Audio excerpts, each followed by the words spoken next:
Buenas tardes, amigos, ¿cómo están? Gracias por sintonizarnos en su programa Mundolístico a través de www.planeta 2013 Televisión.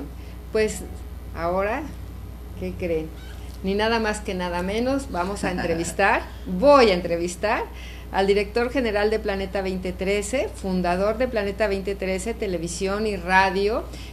Bueno, pues muchísima gente lo conoce y lo conocen incluso en otros países porque trae una trayectoria muy recorrida, muy larga.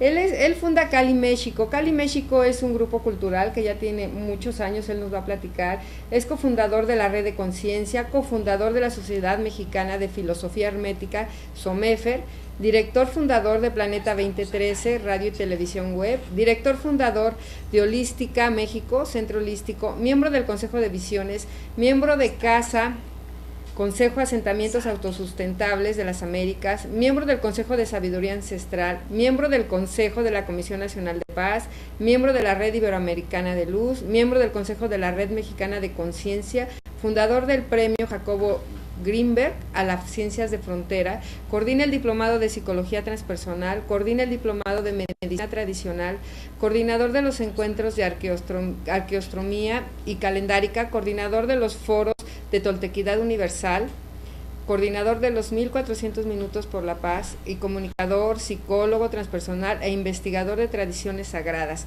y un poquito más para las personas que lo conocemos, pero esto es así como un resumen de toda la trayectoria.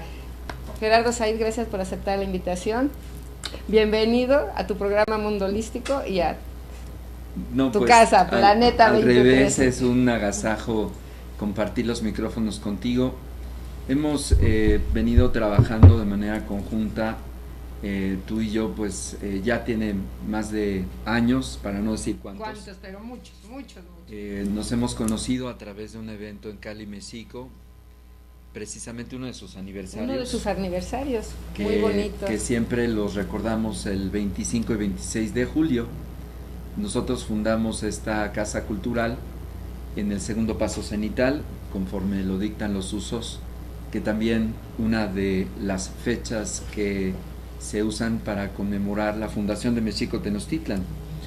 El paso del sol sobre el cenit tiene que ver con rectificar nuestra energía con la luz mayor, y nuestra luz mayor es el sol. Claro. Es nuestro gobernador. Y por ahí tu interés, porque tu interés no inicia cuando Cali México, en camino del despertar de la conciencia. Inicia de muy chavo. Yo creo que desde que naciste, ¿así eres de fábrica? Pues casi te puedo decir que desde muy chavo me atrajo la parte espiritual, en gran parte porque estuve en colegios maristas, dedicados obviamente a la labor de la enseñanza cristiana, y pues nosotros teníamos esta instrucción en la primaria, en el Instituto México, y después en el Simón Bolívar, donde hice secundaria y luego prepa en La Salle. Así que toda esta contención educativa en términos del cristianismo fue muy importante para mí, puesto que el mensaje del Maestro Jesús el Cristo pues siempre estuvo permeando y dando la vuelta de mi corazón. Me parecía que la historia de Cristo es una vida ejemplar, claro, sí. Otorgando su vida y su ser para transmitir un mensaje de una actualización de esta conexión íntima que él tuvo con Dios, y esa historia me hizo investigar un poco sobre sus jefes, y yo siempre pensé, bueno, pues ¿quién le enseñó a Cristo? Sus maestros, claro. Sí. Y me di cuenta que en realidad el cristianismo lo llamamos así, pero en realidad es un judaísmo universal, porque él es judío, nunca renuncia él a su tradición. Esto es importante. Y después estuve agradeciendo a algunos tutores sobre los 13, 14 años, amigos de la familia, que me dieron más datos sobre la Biblia, el Antiguo Testamento, y pude redescubrir a Moisés y su enorme esfuerzo de la liberación de Israel. Pero la liberación es algo simbólico. Sí, es una liberación que espiritual o de conciencia. Sí, así es, de lo que nos atrapa. Si Israel somos todos, lo que nos atrapa pues son los sentidos, los deseos sobre todo, que son lo que nos hace un montón de necesidades. Y el Moisés viene a ser nuestro espíritu en libertad, que nos permite el acceder a un estado de conciencia mucho más pleno. Y ese es el paso que es Pesaj, a través de esta noche pues terrible, que fue la amenaza de Dios infinito hacia los primogénitos de Egipto para liberar a su pueblo. No lo hacen, y entonces se pasan a cuchillo a todos los primogénitos. Eso de pasar a cuchillo sobre nosotros podría representar el terminar con todos nuestros egos, ¿sí? Terminar con todas nuestras creencias, terminar con todos nuestros miedos y hacer el paso. A ti, desde que te pues inscriben en estos colegios maristas, ¿a todos tus hermanos? Sí, era parejo. De no hecho, era porque a ti vieron algo. No, de hecho mi hermana le pegó más la religión, que era como que la más beata de todos, porque ella estaba en el Instituto Miguel Ángel, también un poco, más bien mucho pues coordinado por las monjitas, y pues sí, era como nuestra cultura de casa.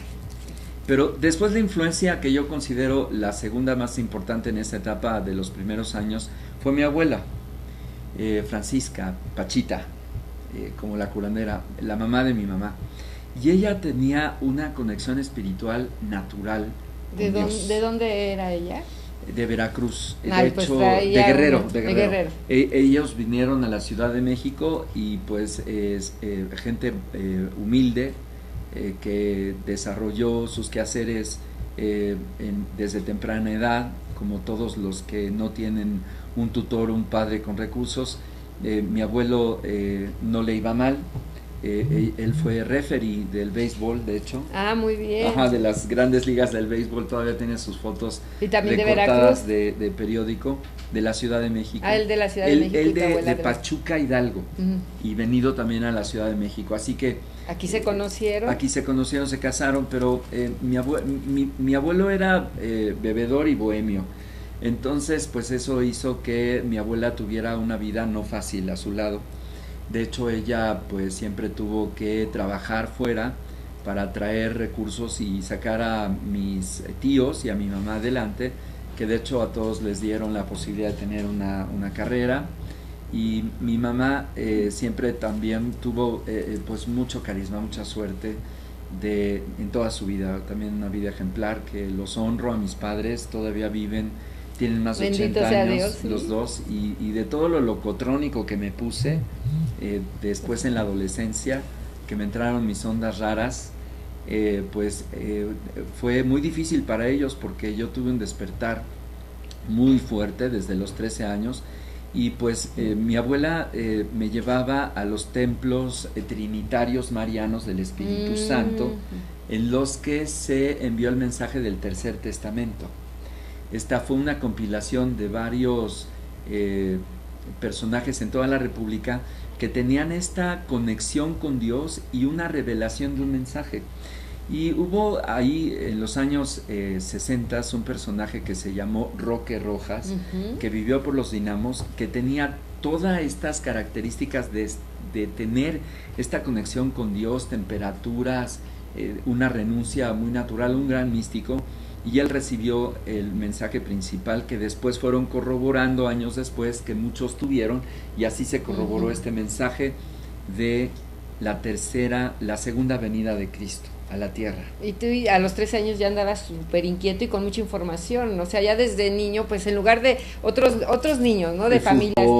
Sí, o además de que tus papás te meten a un colegio a lo mejor cristiano o militar o lo que sea, en lugar de tú rebelarte, pues empezaste a ver la riqueza que había ahí para conocer y aprender. El primer libro que tuve a bien revisar profundamente fue de hecho el Antiguo Testamento.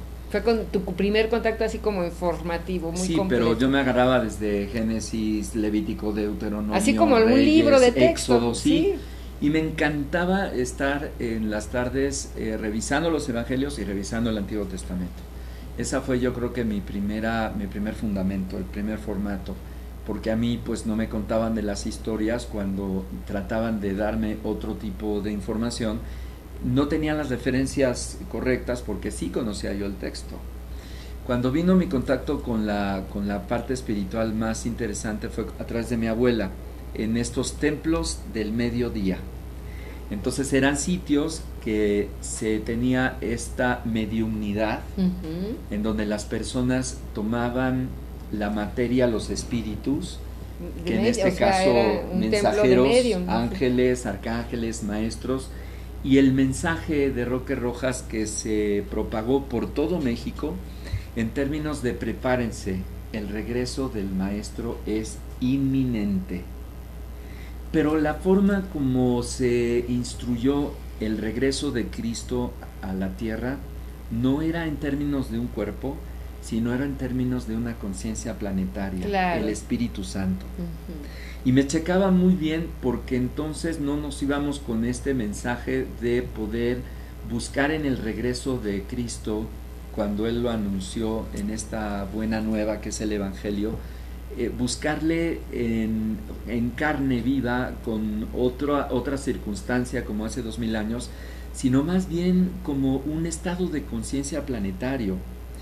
Y esto se fue avisando durante 20-25 años, se compiló y hoy se conoce como el Tercer Testamento. Fíjate, y además tú como niño, qué interesante lo que nos platicas, porque tú como niño leías la Biblia, sí, como un libro de texto, sí, y tú ya sabías que no nada más era todo literal.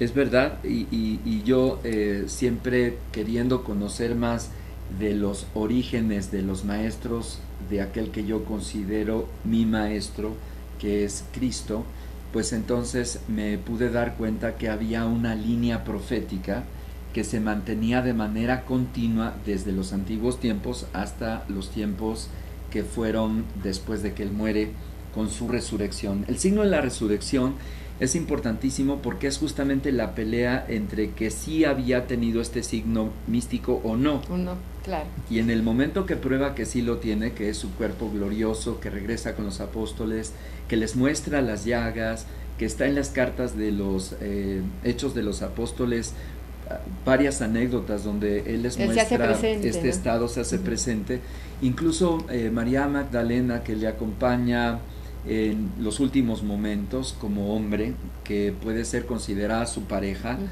su descendencia ya no va a ser intrauterina, es decir, no le da hijos físicos, pero le da la posibilidad de una enseñanza que puede ser reproducida a lo largo de los siglos. Sí, así como las familias generacionalmente con cuerpos, pero aquí va a ser generacionalmente a lo mejor con los discípulos, ¿verdad? Exactamente, entonces todo este gran legado que está ahí expresado me tocó el corazón y me dejó un sello para siempre.